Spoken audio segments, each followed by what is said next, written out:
शुरू करते हैं। देखो, तो टॉपिक है मौर्य अंपायर, मौर्य साम्राज्य तुसी कह सकते हो। टाइम पीरियड है 321 बीसी तो लैके 185 बीसी तक का टाइम पीरियड बनूगा। आज जिन्ना एरिया तुसी देख रहे हो सारा मौर्य साम्राज्य का एरिया है जिथे मौर्य डेवलप होया। तो तुसी देख पा रहे हो सारे एरिए दे विच मौर्य दी ही स्थापना जिहड़ी है इस समय तक हो चुके थे। लेकिन मौर्य की आपां नूं जानकारी कित्थों मिली, मौर्य साम्राज्य की जो जानकारी मिलती है कित्थों मिलती है, अगर उसकी गल करिए, ठीक है। तो मौर्य साम्राज्य के आपां नूं स्रोत कित्थों मिलते ने या कह लो कि सोर्सेस कित्थों मिलते ने, तो इन्हां बारे आपां डिस्कस करनी है और एक एक करके पढ़ते जावांगे, ठीक है। आराम नाल पढ़ांगे, कोई टाली नहीं करनी। जिथे लगे कि बहुत ज्यादा डाटा हो गया तो स्टॉप करवा। देखो, मौर्य साम्राज्य की उत्पत्ति नूं लैके बहुत सारे स्रोत मिले हैं, बहुत सारे स्रोत मिलते हैं जिन्हां दा जिक्र करना बनता भी है, क्योंकि अगर तुसीं मौर्य साम्राज्य बारे जानकारी लैनी है तो तुहानूं स्रोत तां पढ़ने पैणगे, सोर्सेस तां तुहानूं। तो प्लीज स्क्रीन जूम कर दो राजे, जूम ही है मेरी स्क्रीन, ठीक है। ये पहला दी स्क्रीन बनिया हुई मेरे को जूम ही होंगी है पूरी की पूरी, क्योंकि ये पीपीटी फाइल है। पीपीटी फाइल तो मेरे पूरे लैपटॉप से ही बनी होंगी है, ठीक है। क्योंकि मैं हूं इन्हू चेंज नहीं कर सकता और मैं बाद में भी नहीं क्या चेंज कर सकता। मतलब अगर मैं पीपीटी फाइल के चेंजेस करूंगा ना तो सारा डाटा हिल जाएगा और सारा डाटा हिल जाएगा तो दिक्कत आएगी। ਜਿਹੜੀਆਂ ਮੇਰੀਆਂ ਪਹਿਲਾਂ ਆਨਲਾਈਨ ਕਲਾਸਾਂ ਲੱਗੀਆਂ ਉਹਦੇ ਵਿੱਚ ਆਏ ਹੀ ਸਾਰਾ ਡਾਟਾ ਕਵਰ ਜਿਹੜਾ ਸੀਗਾ ਉਹ ਹੋਇਆ ਸੀ। ਤੁਸੀਂ ਆਪਣਾ ਜਿਹੜਾ ਜ਼ੂਮ ਕਰ ਲਿਆ ਕਰੋ, ਤੁਸੀਂ ਉਹਨਾਂ ਕ ਡਾਟਾ ਜ਼ੂਮ करके पढ़ी चलिया करो जिन्ना मैं पढ़ा रहा, फिर ऊपर जाई जाया करो, ऐ कर सकते, ठीक है। आगे चलते हैं। तो मौर्य साम्राज्य की उत्पत्ति ਨੂੰ ਲੈ ਕੇ बहुत सारे सोर्सेस ਤੁਹਾਨੂੰ ਦੇਖਣ ਨੂੰ ਮਿਲਣਗੇ, ठीक है, ਜਿਨ੍ਹਾਂ ਦਾ ਜ਼ਿਕਰ ਆਪਾਂ ਇੱਕ ਇੱਕ ਕਰਕੇ ਕਰਾਂਗੇ। तो सब तो पहला एक टॉपिक ਆਪਾਂ ਨੂੰ ਦੇਖਣ ਨੂੰ ਮਿਲਿਆ ਕਿ ਆਪਾਂ ਇਹ ਪਤਾ ਕਰੀਏ ਕਿ ਮੌर्य शासन ਦੀ उत्पत्ति बारे ਕਿਹੜੇ-ਕਿਹੜੇ ਨੇ ਕਿਹੜੇ-ਕਿਹੜੇ ਵਿਚਾਰ ਦਿੱਤੇ ਹੈ। मतलब मौर्य साम्राज्य की जो उत्पत्ति हुई है उसके बाबत ਕਿਹੜੇ-ਕਿਹੜੇ ਵਿਚਾਰ ਆਪਾਂ ਨੂੰ ਮਿਲਦੇ ਨੇ ਉਹਨਾਂ ਦੀ ਪਹਿਲਾਂ ਆਪਾਂ ਗੱਲ ਕਰਾਂਗੇ। मतलब ओरिजिन, ठीक है। ਤੁਸੀਂ ਕਹਿ ਸਕਦੇ ਹੋ ਕਿ ਜਿਹੜਾ ਇਹ ओरिजिन ऑफ द मौर्य साम्राज्य है इस दे अपने कोले सोर्सेस की ने, ठीक है। तो पहला तो आप इसकी गल करते हैं तो देखते हैं किने-किने की क्या। तो देखो, सब तो पहले तो बौद्धिक ग्रंथों की गल करिए कि बौद्धिक ग्रंथों ने मौर्य साम्राज्य की उत्पत्ति लई की गल कही है। देखो, बौद्धिक स्रोतों के अनुसार वो मौर्य नूं एक शाक्य कबीले दे नाल जोड़दे हैं। मतलब उन्हां दा मनना यह है कि जो ये मौर्य सी वो एक्चुअल दे विच शाक्य कबीले नाल संबंध रखते सी, ठीक है। और जिन्हां दा खेतर मोहरां नाल भरिया होया सी, जिस एरिए दे सीगे उत्थे बहुत ज्यादा मोर भी होया करदे सन। ਅਤੇ ਚੰद्रगुप्त एक खत्री वजों जाने जाता है। मतलब क्योंकि ये शाक्या नाल संबंध रखता है, ਇਹਦਾ मतलब चंद्रगुप्त मौर्य एक क्षत्रिय फैमिली नाल बिलोंग करदा सी। ਇਹਦਾ मतलब बौद्धिक ग्रंथ ये मानते ने कि जो चंद्रगुप्त मौर्य सी, जो मौर्य साम्राज्य का फाउंडर सी, वो एक क्षत्रिय फैमिली नाल संबंध रखता सी और इनकी जो वंश सीगा वो शाक्या नाल रिलेट करता सी। तो पहली कहानी के अकॉर्डिंग एक क्षत्रिय सी। आगे चलते हैं। अगर आप जैन स्रोतों की गल करिए, जैन लिटरेचर की गल करिए तो जैन लिटरेचर के विच एक लिखा गया है कि वो चंद्रगुप्त मौर्य नूं मोरा नूं सिखलाई देने वाले एक मौर्य कबीले नाल जोड़दे। मतलब जैन ग्रंथां दा यह मनना है कि जो चंद्रगुप्त मौर्य सी वो एक्चुअल दे विच मौर्य नाम का कबीला रहिंदा सी जो कि मोरा दी देख रेख करया करदा सी। उस कबीले नाल इसका संबंध है और यही कारण है कि उसने अपनी डायनेस्टी का नाम मौर्य रखा। क्लियर। लेकिन ब्राह्मणवादी स्रोत कुछ होर कहंदे ने।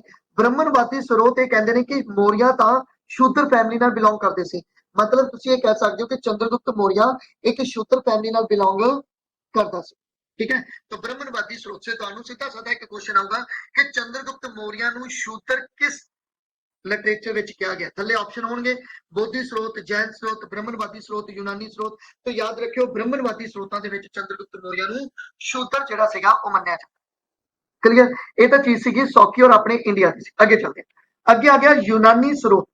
अगर मैं यूनानी स्रोतों की गल करा, मतलब ग्रीक जो राइटर सीगे उन्होंने की लिखा, ठीक है। तो वो दसते हैं कि जो सेंड्रोक्योटस है वो एक निमर मूल का व्यक्ति सी। निमर मूल मतलब छोटी जाति का सी, ठीक है। हुण छोटी जाति का किसनूं कह रहे हैं, ये सेंड्रोकोटस नूं कह रहे हैं। तो ये सेंड्रोकोटस कौन है, तो सेंड्रोकोटस कोई होर नहीं है, चंद्रगुप्त मौर्य नूं ये सेंड्रोकोटस कहंदे सी। तो याद रखना है ग्रीक चंद्रगुप्त मौर्य नूं किस नाम नाल जानदे सी, सेंड्रोकोटस के नाम नाल जानदे सी। और इस सेंड्रोकोटस नूं ओ एक छोटी जाति का मनदे सी। तो क्वेश्चन ये भी क्लियर हो गया कि यूनानी स्रोत जिहड़े है वो चंद्रगुप्त मौर्य नूं भी एक शूद्र दसदे है, एक नीवी जाति का दसदे। क्लियर हो गया। मुद्रा राक्षस जो स्रोत है आप पहला भी गल की है। मुद्रा राक्षस एक पूरा पूरा ड्रामा है और उस दे विच मौर्य नूं नंद वंश नाल जुड़िया होया दस्या जाता है। मैं तुहानूं कहा सी ना कि मुद्रा राक्षस है और मुद्रा राक्षस विशाखा दत्ता का लिखा हुआ एक नाटक है और ये नाटक खेडिया जाता हुंदा सी स्टेज ते उस समय। ਔਰ ਉਹਦੇ ਵਿੱਚ ਇਹ ਦਿਖਾਇਆ ਜਾਂਦਾ ਸੀ ਕਿ ਚੰਦਰਗੁਪਤ ਮੌਰਿਆ ਨੇ ਕਿਵੇਂ ਨੰਦ ਫੈਮਿਲੀ ਨੂੰ ਡਿਸਟਰੋਏ ਕੀਤਾ। ਲੇਕਿਨ ਇਹਦੇ ਵਿੱਚ ਇਹ ਵੀ ਦਿਖਾਇਆ ਗਿਆ ਕਿ ਮੌਰਿਆ ਨੂੰ ਨੰਦ ਵੰਸ਼ ਨਾਲ ਜੋੜਿਆ ਜਾਂਦਾ ਹੈ, ਮਤਲਬ ਨੰਦ ਫੈਮਿਲੀ ਦਾ ਹੀ ਮੰਨਿਆ ਜਾਂਦਾ ਹੈ ਚੰਦਰਗੁਪਤ ਮੌਰਿਆ। ਠੀਕ ਹੈ, ਇੱਥੇ ਲਾਈਨ ਇਹ ਕਲੀਅਰ ਨਹੀਂ ਹੈਗੀ ਔਰ ਇਹ ਕਿਤੇ ਵੀ ਲਾਈਨ ਕਲੀਅਰ ਨਹੀਂ ਹੈਗੀ, ਬਟ ਜਿੱਥੋਂ ਤੱਕ ਮੈਂ ਪੜਿਆ ਮੈਨੂੰ ਲੱਗਦਾ ਹੈ ਕਿ ਇਸ ਮੁਦਰਾ ਰਾਖਸ਼ ਦੇ ਵਿੱਚ ਇਹ ਦੱਸਿਆ ਜਾਂਦਾ ਸੀ ਕਿ ਜੋ ਚੰਦਰਗੁਪਤ ਮੌਰਿਆ ਨਾ ਉਹ ਐਕਚੁਅਲ ਦੇ ਵਿੱਚ ਧਨਾਨੰਦ ਦਾ ਬੇਟਾ ਹੁੰਦਾ ਸੀ। ਠੀਕ ਹੈ, ਕਿਤੇ ਨਾ ਕਿਤੇ ਇਹ ਵੀ ਸੋਰਸਸ ਮਿਲਦੇ ਆ ਕਿ ਨੰਦ ਫੈਮਿਲੀ ਦਾ ਬੇਟਾ ਹੋਇਆ ਕਰਦਾ ਸੀ ਚੰਦਰਗੁਪਤ ਮੌਰਿਆ। ਠੀਕ ਹੈ, ਇਹ ਸਟੋਰੀ ਵੀ ਤੁਹਾਨੂੰ ਦੇਖਣ ਨੂੰ ਮਿਲਦੀ ਹੈ ਔਰ ਕਿਤੇ ਨਾ ਕਿਤੇ ਇਹ ਵੀ ਸਟੋਰੀ ਦੇਖਣ ਨੂੰ ਮਿਲਦੀ ਹੈ ਕਿ ਨਹੀਂ ਨੰਦ ਫੈਮਿਲੀ ਦਾ ਉਹ ਲੜਕਾ ਨਹੀਂ ਸੀ, ਲੇਕਿਨ ਨੰਦ ਫੈਮਿਲੀ ਦੀ ਕੁੜੀ ਜਿਹੜੀ ਸੀਗੀ ਉਹਦੇ ਨਾਲ ਉਹਦਾ ਜਿਹੜਾ ਸੀਗਾ ਉਹ ਪ੍ਰੇਮ ਸੰਬੰਧ ਸੀ। तो इस तरह की भी चीज देखने को मिलती है। बट खैर मौर्या की जो गल की गई है मुद्रा राक्षस के विच, तो याद रखियो नंद फैमिली नाल ही जोड़िया जाता सीगा मौर्या नूं, खास करके चंद्रगुप्त मौर्य। क्लीयर। उस तो बाद क्योंकि जिन्ने भी ग्रंथ आप पढ़ांगे जिवें कि इंडिका पढ़ांगे, इंडिका तुसीं जानते हो किताब है इंडिका, ਜਿਹੜੀ इंडिका किताब है वो एक्चुअल दे विच हुण अवेलेबल नहीं है किताब, और उस किताब ते टीका किया गया। टीका मतलब उसकी एक्सप्लेनेशन की जाती है और ਉਹਦੇ कुछ पेजेस ਆਪਾਂ ਨੂੰ मिले हैं, तो अगे जाके देखांगे कि उसका टीका किहड़ा। खैर सब तो पहला मुद्रा राक्षस के टीके की गल करें तो मुद्रा राक्षस एक ग्रंथ है जिस ते टीका लिखा गया। टीका का मतलब कि उसको एक्सप्लेन किया गया। ठीक है, शॉर्ट दे विच और सौखे शब्दों दे विच उसको एक्सप्लेन किया जाता है। ठीक है, उन्होंने मेंशन किया जाता है, उसको आप टीका बोलते। तो मुद्रा राक्षस ने एक टीका किया सी ठूठी राज। ठूठी राज एक राइटर का नाम है। इसके अनुसार जो इसने मुद्रा राक्षस से टीका किया वो टीका आपां नूं मिलिया और उस टीके की थ्योरी दे विच दिता गया कि ठूठी राज ये लिखदा है कि चंद्रगुप्त मौर्य निमन वर्ग का सी, मतलब वो नीवी जाति का सी, अते चंद्रगुप्त जिहड़ा सी वो मुरा नाम की औरत का बेटा सी। और इत्थे ही तुहानूं चंद्रगुप्त की मां का नाम भी देखने को मिलता है मुरा। चंद्रगुप्त की मां का नाम भी इत्थे तुहानूं देखने को मिलता है। तो अगर तुहानूं क्वेश्चन आ जाए कि मां का नाम कित्थे मेंशन हुंदा है तो वो मुद्रा राक्षस के टीका दे विच हुंदा है। और ये टीका किहने लिखिया? ठूठी राज ने ये टीका जिहड़ा सी ओह लिखिया सी। और इस ठूठी राज के टीके का समर्थन किहने कीता? वो कीता श्रीधर राइटर ने। तो श्रीधर भी ये मानता है कि मुद्रा राक्षस का टीका बहुत सही लिखा गया है और ਉਹਦੇ ਵਿੱਚ जो ठूठी राज ने लिखा है कि चंद्रगुप्त मौर्य की जो मां सी ਉਹਦਾ नाम मुरा सी, ये सही है। ठीक है, तो ये चीज़ां भी याद रखनी। उस तो बाद दो ग्रंथ तुहानूं मिलते हैं। ठीक है, एक है अपने कोले दिव्यावादाना और एक है अपने कोले अवस्था पक्षिणी। ये दो किताबां दे नाम है, दो ग्रंथ है। वो मनते हैं कि मौर्य पोपलीवान ते मौर्य कबीले का मैंबर सी अते सुझाव दिंदे हन कि ये राजवंश किसी ना किसी तरह शाक्या के गोत नाल जुड़िया होया सी। ठीक है, मतलब की है कि ये ग्रंथां दे विच लिखिया होया कि मौर्य जो सीगे ये एक्चुअल दे विच एक एरिया पैंदा है पोपलीवान। उस पोपलीवान एरिया दे विच मौर्य नाम का एक कबीला सी, उथों दे ये मैंबर सीगे। ठीक है, और इन्हां दा अगर राजवंश की गल करिए तो वो शाक्या राजवंश दे सन, मतलब इन्हां दा गोत्र जिहड़ा सी वो शाक्या नाल मिलदा जुलदा सी। और शाक्या गोत्र होर किहदा सीगा? तो वो बुद्ध दा गोत्र भी सी। इसदा मतलब जो गौतम बुद्ध दी फैमिली दा गोत्र सीगा उसे फैमिली नाल बिलोंग करदा सी चंद्रगुप्त मौर्य। क्लीयर हो गई? उस तो बाद एक राइटर ने रोमेला थापर लेडीज ने चंद्रगुप्त मौर्य कबीले नाल संबंध रखता सी पर उसकी जाति नीवी सी, जहां तौर पे वो वैश्या परिवार दा सी। तो इको एक थ्योरी है जो इस नूं वैश्या फैमिली नाल जोड़दी है। वैश्या मतलब बिजनेसमैन सी। ठीक है, बिजनेस दे विच बिलोंग करदे सी ये जाति। चंद्रगुप्त मौर्य नूं एक कबीले नाल जोड़िया जांदा है। ठीक है, मौर्य कबीले नाल, और वो कबीला नीवी जाति का सी लेकिन वो व्यापार कराया करते सन। ये स्टेटमेंट किहने दित्ती है? रोमेला थापर ने स्टेटमेंट जिहड़ी वो दित्ती है। ये अपने बहुत बड़े हिस्टोरियन ने इंडिया दे, तुसीं देख सकदे हो। उस तो बाद अपने कोले रुद्रा दमन दा जूनागढ़ चट्टान अभिलेख है। वेरी वेरी इंपॉर्टेंट है, मैं इधर लिख देना क्योंकि इस रुद्रा दमन दे जूनागढ़ अभिलेख दे नाल चार राजियां दी इंफॉर्मेशन तुहानूं मिलदी है। एक्चुअल दे विच चंद्रगुप्त मौर्य दा शिलालेख नहीं हैगा। ਆਪਾਂ चंद्रगुप्त मौर्य की डिटेल तो पढ़ांगे पर यह शिलालेख चंद्रगुप्त मौर्य का नहीं है, यह रुद्रा दमन का है। ठीक है, रुद्रा दमन एक राइटर सी और उसका राइटर कहना एक राजा सी और उसका जूनागढ़ दे विच एक अभिलेख मिलिया और उस अभिलेख ते चंद्रगुप्त मौर्य की डिटेल नहीं। तो ये क्वेश्चन ध्यान नाल समझना कि ये चंद्रगुप्त मौर्य का शिलालेख नहीं है, ये रुद्र दमन का शिलालेख है। लेकिन इसको जानकारी की मिलती है आपां नूं? चंद्रगुप्त मौर्य की जानकारी मिलती है। की जानकारी मिली कि चंद्रगुप्त मौर्य वैश्या परिवार नाल संबंध रखता सी। लो जी, तो रुद्र दमन ते जूनागढ़ अभिलेख दे विच जो चट्टान अभिलेख है ਉਹਦੇ ਵਿੱਚ भी इस नूं बिजनेसमैन ਦਾ ਨਾਮ ਦਿੱਤਾ, मतलब ਇਹ बिजनेसमैन फैमिली नाल संबंध ਜਿਹੜਾ ਸੀਗਾ ਉਹ ਰੱਖਦਾ ਸੀ। तो ਇਹ ਸੀਗੇ ਸਾਰੇ ਦੇ ਸਾਰੇ सोर्सेस। सारे सोर्सेस खत्म नहीं हुए, बहुत सोर्सेस है, बट इत्थे आपां जिहड़ी गल कीती ओह कीती कि भी चंद्रगुप्त मौर्य का जो ओरिजिन होया, जो ओरिजिन का कॉन्सेप्ट है ਉਹਦੇ बाबत ਕਿਹੜੀਆਂ स्टेटमेंट ਤੁਹਾਨੂੰ ਦੇਖਣ ਨੂੰ ਮਿਲਦੀਆਂ ਉਹ ਮੈਂ ਤੁਹਾਨੂੰ ਦੱਸਦੀ ਹਾਂ। ਇਹ ਚੀਜ਼ਾਂ ਤੁਸੀਂ ਹੌਲੀ ਹੌਲੀ ਟਿਪਸ ਤੇ ਤਿਆਰ ਕਰ ਲਿਓ, ਇੱਕੋ ਵਾਰੀ ਇੰਨਾ ਡਾਟਾ ਤੁਹਾਡੇ ਤੋਂ ਯਾਦ ਨਹੀਂ ਹੋਏਗਾ। ਹਾਂ, ਹੌਲੀ ਹੌਲੀ ਇਹ ਚੀਜ਼ਾਂ ਤੁਸੀਂ ਯਾਦ कर लो। और ये पढ़न तो बाद अगर तुम पीसीएस लैवल की भी तैयारी करते हो ना तो तुम्हारा बेस नहीं हिलेगा, ठीक है, मैं गारंटी आगे चल। ਉਸ ਤੋਂ ਬਾਅਦ ਆਪਣੇ ਕੋਲੇ ਅਗਲਾ ਕੀ ਆ ਗਿਆ, ਹੁਣ ਮੌਰੀਆ ਸਾਮਰਾਜ ਦੇ ਨਾਰਮਲ ਸਰੋਤਾਂ ਦੀ ਗੱਲ ਕਰਦੇ ਆ ਜੋ ਇਹਨਾਂ ਦੀ ਡਿਵੈਲਪਮੈਂਟ ਦੇ ਵਿੱਚ ਸਹਾਇਕ ਹੁੰਦੇ। ਆਪਾਂ ਪਿੱਛੇ ਤਾਂ ਹੀ ਪੜ੍ਹ ਕੇ ਆਏ ਆ ਨਾ ਕਿ ओरिजिन कित्थों होया, मतलब चंद्रगुप्त मौर्य ही एक्चुअल दे विच कित्थों आया सीगा। हुण आपां ये गल करदे हां कि अगर इन्हां दा पूरा पूरा साम्राज्य है तो उस पूरे साम्राज्य दे विच की कहानियां चलदियां और उस मौर्य साम्राज्य बारे किने कुछ डिटेल लिखी है और अगे डिवेलपिंग रूप दे विच भी किने डिटेल लिखी है। तो आपां तीन सोर्सेस ही पढ़ने, हमेशा आपां तीन सोर्सेस ते फोकस करांगे। एक इंडियन सोर्सेस होएगा अपने कोले, ठीक है, और एक अपने कोले विदेशी सोर्सेस होंगे, फॉरेनर सोर्सेस होंगे, और एक अपने कोले पुरातत्व सोर्सेस होंगे। मतलब ये बिल्डिंग हो सकती है, पिलर हो सकता है, ठीक है, केव्स हो सकती है, तो कुछ भी ऐसी चीज हो सकती है जो फिजिकली है। और इस तो भी अपन को ये जानकारी मिलती है क्योंकि तुहानू पता ही है चंद्रगुप्त मौर्य मतलब मौर्य फैमिली दे विच अशोक ने बहुत सारे पिलर निर्माण करवाए सी, 84,000 स्तूपा बनाए सी। तो उन्होंने तो सानू बहुत कुछ जानकारी मौर्य साम्राज्य की तुहानू देखने को मिलेगी। खैर अज आपां जो गल करनी है वो करनी है भारतीय साहित्यिक स्रोत मतलब इंडियन सोर्सेस की। आपां सब तो पहला गल करते हैं कि जो किताबां India they which Indian writers ने लिखियां उन्हां दे विच मौर्य साम्राज्य बारे की किया, ठीक है। तो सब तो मोस्ट इंपॉर्टेंट किताब जो तुहानू देखने को मिलेगी वो है जी अपने कोले अर्थशास्त्र। ये तुहानू भी पता है कि अर्थशास्त्र चाणक्य, कुटल्या, विष्णुगुप्ता की लिखी हुई है क्योंकि एक बंदे दे नाम ने। तो चंद्रगुप्त के मंत्री सीगे चाणक्य, इन्होंने अर्थशास्त्र की किताब लिखी है। राजनीति, विदेशी मामलों ते प्रशासन, फौज, कला, युद्ध, धर्म बारे सब तो एक महान ग्रंथ लिखा है जिसनों अर्थशास्त्र के नाम नाल जानिया जाता है। कई बार क्वेश्चन ये आ जाता है कि अर्थशास्त्र का विषय की है, अर्थशास्त्र का टॉपिक की है। तो याद रखियो इसका टॉपिक जो है पॉलिटिकली है। हालांकि देखने को लगता है अर्थशास्त्र तो इकोनॉमिकली, लेकिन नहीं, इसका जो टाइटल है वो राजतंत्र के रूप में लिखी गई सी। ये चीज याद रख। अगर मैं अर्थशास्त्र की गल करा तो अर्थशास्त्र चाणक्य ने लिखी, कुटल्या या विष्णुगुप्ता इको नाम है इसे। एक 15 अधिकरणा 15 हिस्सों के वंडी गई एक पूरा पूरा ग्रंथ है, ठीक है। और ये अगे 180 परिकरणा के वंडिया होया, 180 चैप्टरां दे विच ये वंडिया होया। और इसका विस्तार अते संपूर्ण मतलब इसनों अगे जो डिवेलप किया वो विष्णुगुप्त भट्टासविन ने अर्थशास्त्र उत्ते एक टिप्पणी के रूप में, एक टीके के रूप में डिवेलप किया। मतलब अर्थशास्त्र लिखी चाणक्य ने, चाणक्य नूं कुटल्या, विष्णुगुप्ता के नाम नाल भी जानते हैं। इन्होंने जो किताब लिखी वो 15 हिस्सों के विच वंडी हुई है जिस दे विच 180 चैप्टर तुहानू देखने को मिलते हैं। और इसका अगे जो विस्तार किया गया, अगे जो इसनों एक्सप्लेन किया गया संपूर्ण रूप से वो विष्णुगुप्त भट्टासविन ने किया। और इसने अपना एक अर्थशास्त्र ते टिप्पणी दी है, अपना एक टीका किया है। और इसकी अगर मैं गल करा तो ये जो किताब का नाम है वो है प्रतिपद पंचिका, ठीक है, प्रतिपद पंचिका। क्लियर होगी गल। तो ये चीज याद रखनी है। हम तो डायरेक्टली क्वेश्चन आ जाए कि प्रतिपद पंचिका किने लिखी है तो वो विष्णुगुप्त भट्टासविन ने लिखी है। तो ये चीजें तुहानू याद रखनी है, बहुत इंपॉर्टेंट है कि तो तुहानू नहीं मिलनियां। और जो चीज मैं करवा रहा बहुत अच्छी तरह इसमें जिहड़ा है वो समय लेना है। क्लियर होगी, आगे चलते हैं।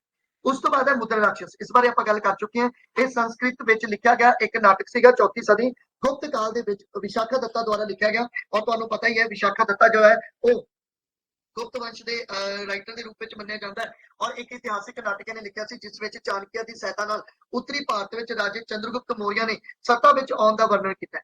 मतलब इस नाटक के विच जो एक रूपरेखा बनी जाती है वो चाणक्य की सहायता नाल दिखाया जाता है कि चंद्रगुप्त मौर्य किवें नंद फैमिली नूं डिस्ट्रॉय करता है। और ये समाजिक आर्थिक स्थिति का वेरवा भी दिता उस टाइम पीरियड के, जिस टाइम पीरियड के विच चंद्रगुप्त मौर्य डेवलप होता है या मौर्य साम्राज्य डेवलप होता है।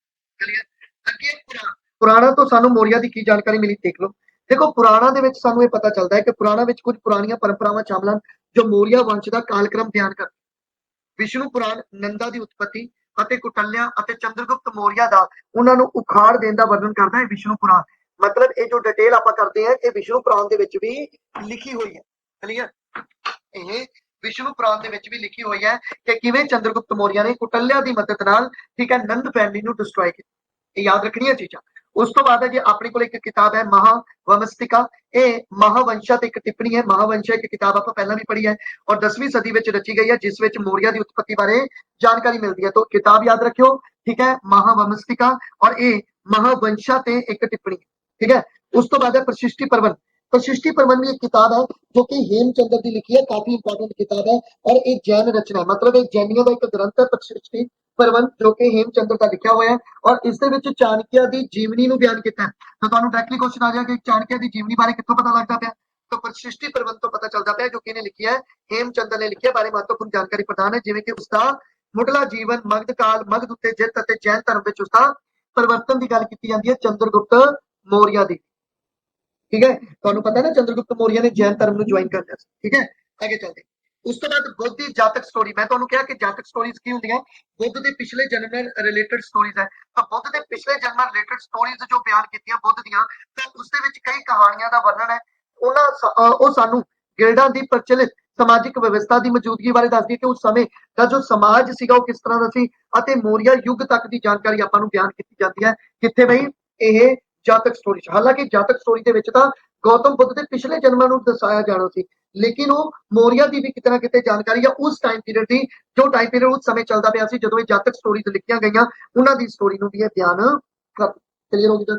तो ये भारतीय साहित्यक स्रोत जिन्हां दे विचों सानू जानकारी किन्हां दी मिलदी है और किवें मिलदी है, ये चीज तुसीं याद रखनी है। अंशायतन, ठीक है, मुद्रा राक्षस, उस तो बाद आ गया अपने कोले पुराण आ गए, फिर महावस्तिका, फिर सृष्टि पर्वत और बोधि जातक स्टोरियां तो तुहानू जानकारी जिहड़ी वो देखने को मिलती। आई थिंक क्लीयर हो गया। कुछ होर किताबां ने जो साहित्यक है, इंडियन लिटरेचर है, जिस तो सानू इन्हां दी जानकारी मिलती है। एक अपने कोले भी दिव्या, ठीक है, दिव्या वंदना तिब्बत का ग्रंथ है। अशोक वालों बुद्ध धर्म के प्रचार के लिए कोशिश की गई सी, इसका जिक्र किया कि किवें अशोक ने बुद्ध धर्म का प्रचार किया।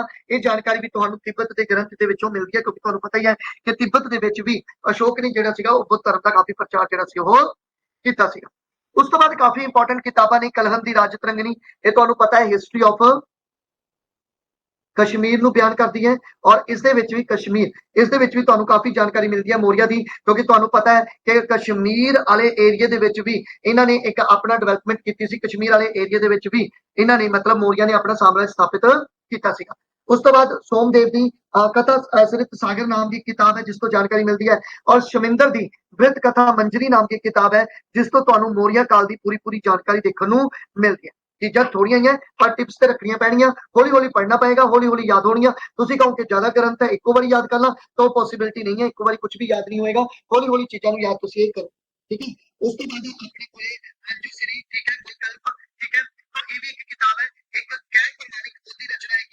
7वीं सदी ईसा पूर्व तो लैके 8वीं सदी ईसा पूर्व तक दे विशाल इतिहासिक समय की जानकारी दिंदा है, और जिस विच नंदा ਅਤੇ ਮੌਰੀਆ ਦਾ महत्वपूर्ण ਜਿਹੜਾ ਹੈਗਾ ਤੱਥ शामिल है, लेकिन ਇਹਨੂੰ प्रमाणिक नहीं ਮੰਨਿਆ ਜਾਂਦਾ। ਇਹ पॉइंट याद रखियो। ठीक है, अगर ये प्रमाणिक नहीं है तो शायद ਤੁਹਾਨੂੰ ਪੁੱਛਿਆ ਵੀ ਨਾ ਜਾਏ।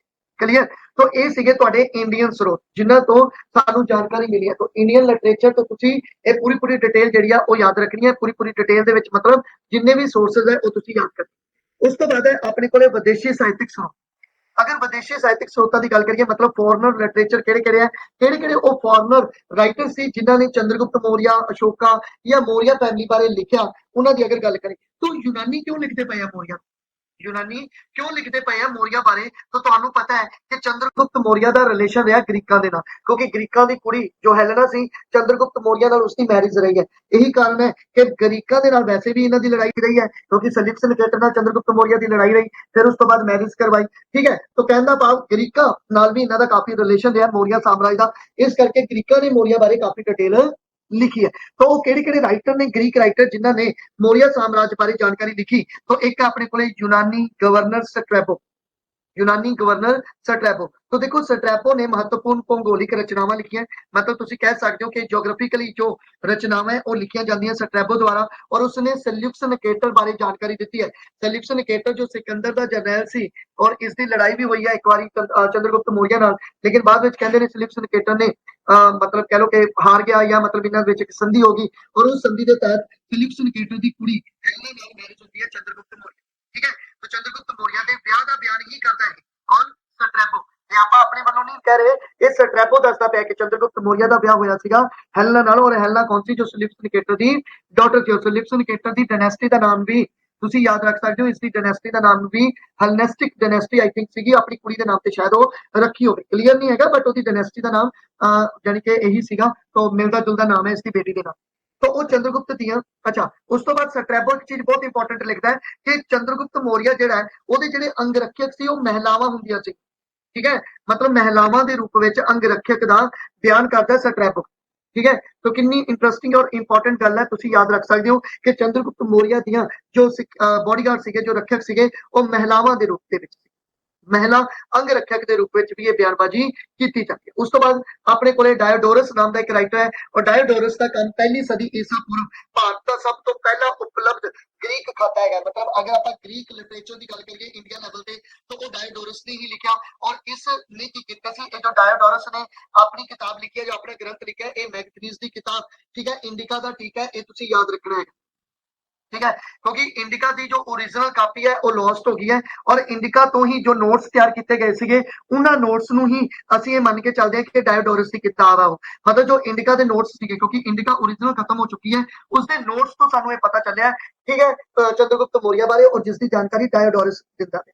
क्लियर होगी गल? तो ये याद रखना है कि डायोडोरस की जो किताब होगी वो मैगथनीज की किताब का ही नोट्स है, ठीक है। जिवें ਆਪਾਂ ਕਿਸੇ किताब तो कुछ चीज नोट करके साइड ते रख लईए, ठीक है, उवें कुछ मतलब ਆਪਾਂ ਨੂੰ राइटिंग मिली है डायोडोरस। उस तो बाद अपने को प्लूटारक, ठीक है, प्लूटारक की गल करिए तो प्लूटारक ने चंद्रगुप्त का जिक्र एंड्रोकोटस के रूप में किया। मैं तुहानू दस्सिया कि चंद्रगुप्त मौर्य ਨੂੰ सैंड्रोकोटस के नाम नाल भी जानते हैं और इत्थे प्लूटारक इसनू एंड्रोकोटस भी बोलदा है, ठीक है। चंद्रगुप्त और सिकंदर की मुलाकात का भी जिक्र करता है। मैं एवें ही कहानियां नहीं सुनाइयां सी तुहानू पुरानियां, चंद्रगुप्त और सिकंदर की मुलाकात हुंदी है, प्लूटारक कह रहे, ठीक है। और चंद्रगुप्त का नाम की दे रहा हो, एंड्रोकोटस उसका नाम जो वो दे रहे। और जस्टिन जो है एक राइटर हो रहा है जस्टिन, और जो जस्टिस है वो चंद्रगुप्त ਨੂੰ सैंड्रोकोटस कहता पे और चंद्रगुप्त की शक्ति के विस्तार की गल करता है कि उसकी शक्ति बहुत ज्यादा विस्तार कर चुकी सी और बहुत ज्यादा उसका साम्राज्य ਜਿਹੜਾ ਸੀ ਉਹ डेवलप हो चुकिया ਸੀ। एक राइटर ने एरियन, ठीक है, इसके अकॉर्डिंग अलेक्जेंडर की दुनिया ਨੂੰ ਜਿੱਤਣ ਦੀ ਮਹਿਮ ਅਤੇ ਭਾਰਤ ਦੇ ਭੂਗੋਲਿਕ ਅਤੇ ਸਮਾਜਿਕ ਜੀਵਨ ਦਾ ਸਭ ਤੋਂ ਵਧੀਆ ਉਪਲਬਧ ਬਿਰਤਾਂਤ ਬਿਆਨ ਕੀਤਾ ਗਿਆ एरियन द्वारा, ठीक है।